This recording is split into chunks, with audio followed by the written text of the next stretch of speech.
Hey family, and anybody else watching, and welcome back to As For Me in My House. Today, 2 Samuel. 2 Samuel 1 through 4 is going out to my buddy Seth. Today we are looking at the continuation of, hey, what happened after Saul? Last time, if you remember, we looked at Saul visiting the witch of Endor. We saw him taking his own life in battle. And then we also saw the destruction of the Amalekites, and then David's psalm of deliverance. Now, the continuation of what happens after Saul is David hearing of Saul's death, him being anointed king in Judah.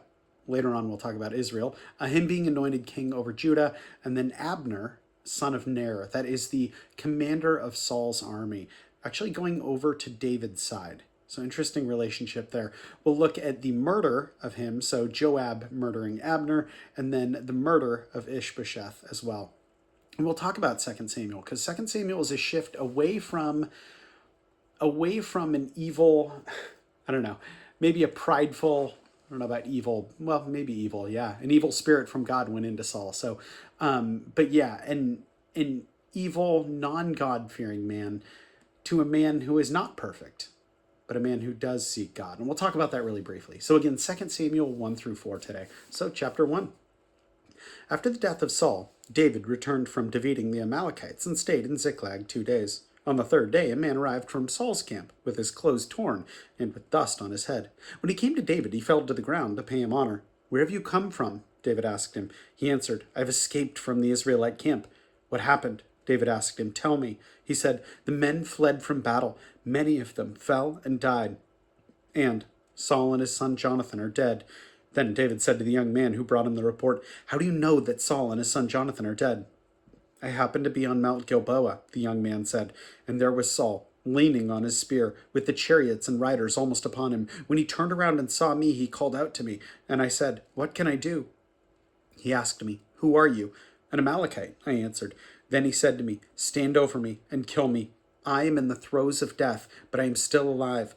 So I stood over him and killed him, because I knew that after he had fallen, he could not survive. And I took the crown that was on his head and the band that was on his arm, and brought them here to my lord." Then David and all the men with him took hold of their clothes and tore them. They mourned and wept and fasted till evening for Saul and his son Jonathan, and for the army of the Lord and the house of Israel, because they had fallen by the sword. David said to the young man who brought him the report, "Where are you from?" "I am the son of an alien, an Amalekite," he answered. David asked him, "Why were you not afraid to lift your hand to destroy the Lord's anointed?" Then David called to one of his men and said, "Go, strike him down." So he struck him down, and he died. For David said to him, "Your blood be on your own head. Your own mouth testified against you when you said, 'I killed the Lord's anointed.'" David took up this lament concerning Saul and his son Jonathan, and ordered that the men of Judah be taught this lament of the bow. It is written in the book of Jashar. "Your glory, O Israel, lies slain on your heights, how the mighty have fallen. Tell it not in Gath, proclaim it not in the streets of Ashkelon, lest the daughters of the Philistines be glad, lest the daughters of the uncircumcised rejoice. O mountains of Gilboa, may you have neither dew nor rain, nor fields that yield offerings of grain. For there the shield of the mighty was defiled, the Saul of shield, no longer rubbed with oil. From the blood of the slain, from the flesh of the mighty, the bow of Jonathan did not turn back. The sword of Saul did not return unsatisfied. Saul and Jonathan, in life they were loved and gracious. In death they were not parted. They were swifter than eagles. They were stronger than lions. O daughters of Israel, weep for Saul, who clothed you in scarlet and finery, who adorned your garments with ornaments of gold. How the mighty have fallen in battle. Jonathan lies on your heights. I grieve for you, Jonathan, my brother. You are very dear to me. Your love for me was wonderful, more wonderful than that of woman. How the mighty have fallen. The weapons of war have perished." Chapter 2. In the course of time, David inquired of the Lord, "Shall I go up to one of the towns of Judah?" he asked. The Lord said, "Go up." David asked, "Where shall I go?" "To Hebron," the Lord answered. So David went up there with his 2 wives, Ahinoam of Jezreel and Abigail, the widow of Nabal of Carmel. David took also the men who were with him, each with his family, and they settled in Hebron and its towns. Then the men of Judah came to Hebron, and there anointed David king over the house of Judah. When David was told that it was the men of Jabesh-Gilead who had buried Saul, he sent messengers to the men of Jabesh-Gilead to say to them, "The Lord bless you for showing this kindness to Saul, your master, by burying him. May the Lord now show you kindness and faithfulness, and I too will show you the same favor, because you have done this. Now then, be strong and be brave, for Saul your master is dead, and the house of Judah has anointed me king over them." Meanwhile, Abner, son of Ner, the commander of Saul's army, had taken Ish-Bosheth, son of Saul, and brought him over to Mahanaim.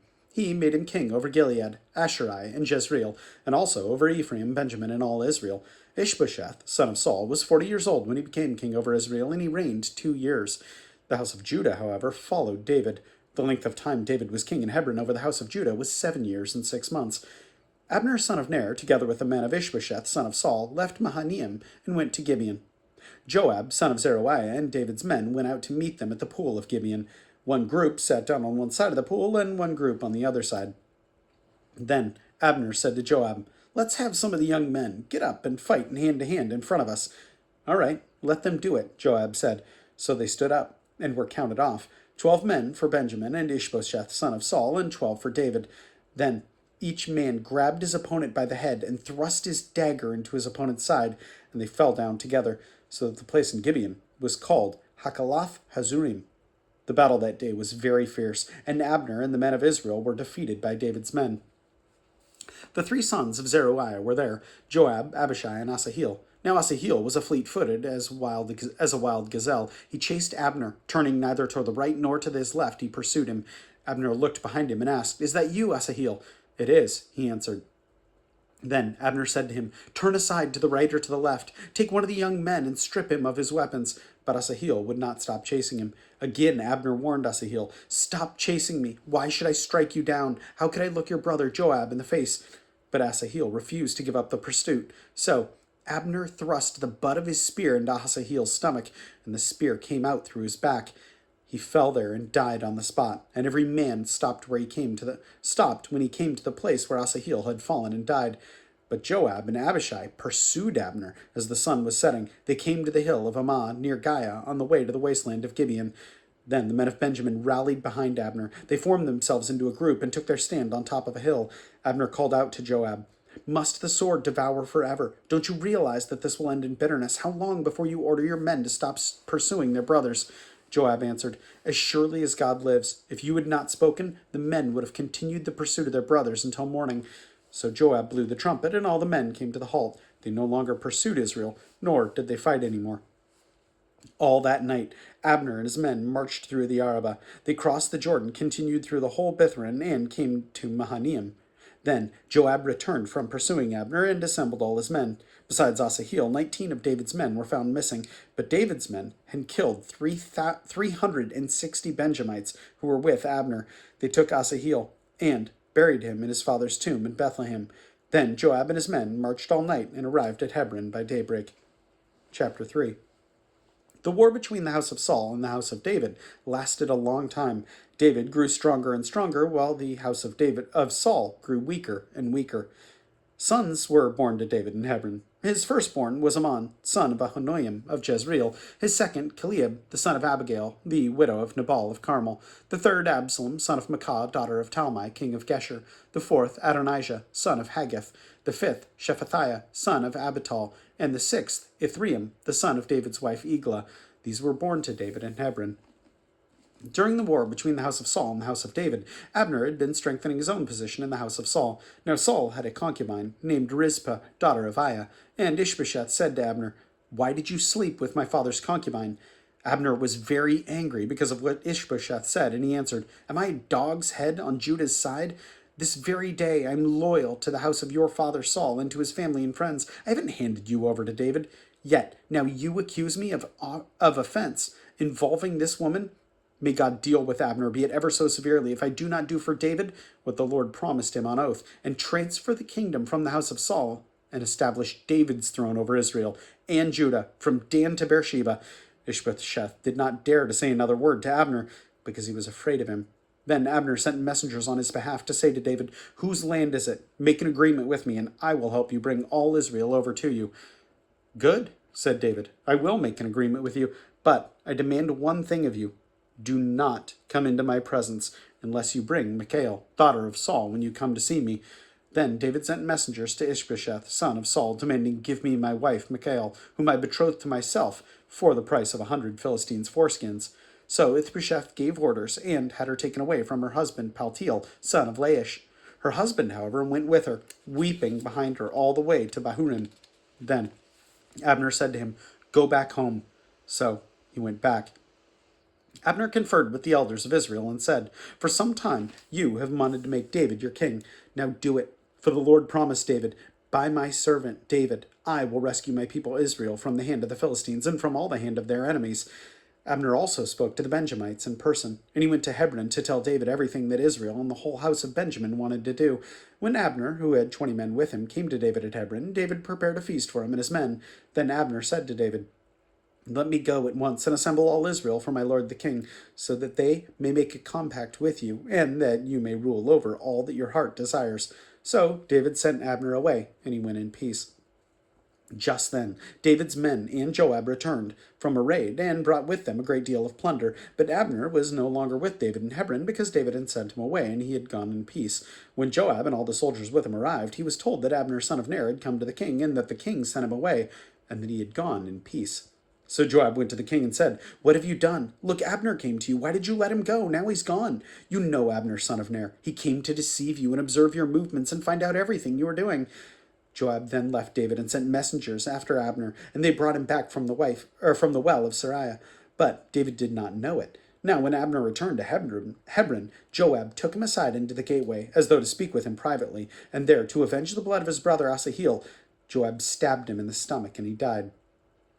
Later, when David heard about this, he said, "I and my kingdom are forever innocent before the Lord concerning the blood of Abner, son of Ner. May his blood fall on the head of Joab and upon all his father's house. May Joab's house never be without someone who has a running sore or leprosy, or who leans on a crutch, or who falls by the sword or lacks food." Joab and his brother Abishai murdered Abner, because he had killed their brother Asahel in the battle at Gibeon. Then David said to Joab and to all the people with him, "Tear your clothes and put on sackcloth and walk in mourning in front of Abner." King David himself walked behind the bier. They buried Abner in Hebron, and the king wept aloud at Abner's tomb, and all the people wept also. The king sang this lament for Abner: "Should Abner have died as this lawless die? Your hands were not bound, your feet were not fettered, as one falls before wicked men, or you fell as one falls before wicked men." And all the people wept over him again. Then they all came and urged David to eat something while it was still day. But David took an oath, saying, "May God deal with me, be it ever so severely, if I taste bread or anything else before the sun sets." All the people took note and were pleased. Indeed, everything the king did pleased them. So on that day, all the people and all Israel knew that the king had no part in the murder of Abner, son of Ner. Then the king said to his men, "Do you not realize that a prince and a great man has fallen in Israel this day? And today, though I am anointed king, I am weak, and these sons of Zeruiah are too strong for me. May the Lord repay the evildoer according to his evil deeds." Chapter 4. When Ish-Bosheth, son of Saul, heard that Abner had died in Hebron, he lost courage, and all Israel became alarmed. Now Saul's son had 2 men who were leaders of raiding bands. One was named Benah, and the other Rechab. They were sons of Rimmon the Beerothite, from the tribe of Benjamin. Beeroth is considered part of Benjamin, because the people of Beeroth fled to Gittaim, and have lived there as aliens to this day. Jonathan, son of Saul, had a son who was lame in both feet. He was 5 years old when the news about Saul and Jonathan came from Jezreel. His nurse picked him up and fled, but as she hurried to leave, he fell and became crippled. His name was Mephibosheth. Now Rechab and Benah, the sons of Rimmon the Beerothite, set out for the house of Ish-Bosheth, and they arrived there in the heat of the day, while he was taking his noonday rest. They went into the inner part of the house as if to get some wheat, and they stabbed him in the stomach. Then Rechab and his brother Benah slipped away. They had gone into the house while he was lying on his bed in the bedroom, and after they had stabbed and killed him, they cut off his head, taking it with them. They traveled all night by the way of the Arabah. They brought the head of Ish-Bosheth to David at Hebron, and said to the king, "Here's the head of Ish-Bosheth, son of Saul, your enemy, who tried to take your life. This day the Lord has avenged my lord the king against Saul and his offspring." David answered Rechab and his brother Benah, sons of Rimmon the Beerothite, "As surely as the Lord lives, who has delivered me out of all trouble, when a man told me Saul is dead and thought he was bringing me good news, I seized him and put him to death in Ziklag. That was the reward I gave him for the news. How much more then, when wicked men have killed an innocent man in his own house and on his own bed, should I now demand his blood from your hand and rid the earth of you?" So David gave an order to his men, and they killed him, and they cut off their hands and feet, and hung their bodies by the pool in Hebron. But they took the head of Ish-Bosheth and buried it in Abner's tomb at Hebron. Again, I think it's a transition, right, between Saul and David, yeah, but there's still a whole lot of darkness going on in Israel. And 2 Samuel doesn't skirt around that fact that even David and his men, they're absolutely not perfect. This transition of power to one of God's anointed to a man who is listed as a man after God's own heart. There's something interesting in 2 Samuel here that I thought was, I don't know, I think it's really good. It's really good for all of us. So yes, Seth, this one goes out to you, but I think it's a great reminder for us all. This little intro here, it says David's reign held ironic tragedies. 2 Samuel makes no effort to hide them. David could lead a nation, but not his own children. His ineffective parenting nearly destroyed all he had done when his heartless son Absalom led a rebellion. 2 Samuel portrays David without retouching his blemishes. He was a murderer, an adulterer, and a leader capable of cruelty. There's a lot here, and the intro is a lot longer than that. Obviously, David is an incredible man that God used in incredible ways, but I'm so glad that we have a view into this darker side of David, because it really is truly God that redeems David. I mean, we see that all throughout this book, that there is a difference between David and Saul. And what's interesting too, I thought it was interesting because even going after Solomon after this, we're going to see that Solomon had hundreds and hundreds of wives. But David, while he may not have hundreds, at least we don't see he has hundreds, when it goes over his sons were born to David in Hebron. His firstborn was Amon, son of Ahinoam of Jezreel. So Ahinoam, that's one. His second, Cleab, son of Abigail, the widow of Nabal of Carmel. The third, Absalom, the son of Maacah, daughter of Talmai, king of Geshur. The fourth, Adonijah, son of Haggith, or Adonijah was his son of Haggith. The fifth, Shephatiah, son of Abital. The sixth, Ithream, son of David's wife Eglah. These were born to David in Hebron. And then also the wife that he got back was Michal. So he's got at least 6 or 7 wives there. And I think that's something that we see. God didn't want his kings to have many wives, because those wives could drive people away from God. And in fact, that's exactly what happens to David's son. And I think, again, that difference between David and Saul, it really seems to be that David continues to pursue Saul, even though he's not perfect, even though he fails. And God has mercy, and God does incredible things through David, even though he is so fallen, even though, yeah, he's a murderer, an adulterer, and yeah, a leader capable of cruelty. I think it's a great reminder for us, because I get so tempted to look at my faults and really think, good grief, I can't be used at all by God. And yet, God still provides opportunities where I get to share the gospel with people. God still provides opportunities, though I feel like I've done some stuff that, or said some stuff, or been a person that is not honoring to God.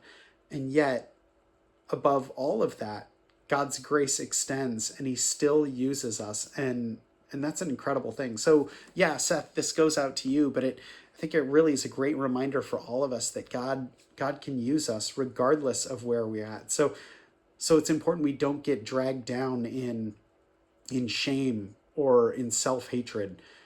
Worth praying about. So let's do it. My God, I thank you for Seth. I thank you for this man. And Lord, I pray for him, and I pray for everyone listening, Lord, that we don't get so dragged down in shame, Lord, because you have already paid it all. We know that the difference, or one of the main differences between Saul and David, is that one of them pursued you. One of them feared and respected you, Lord, and kept coming back to you.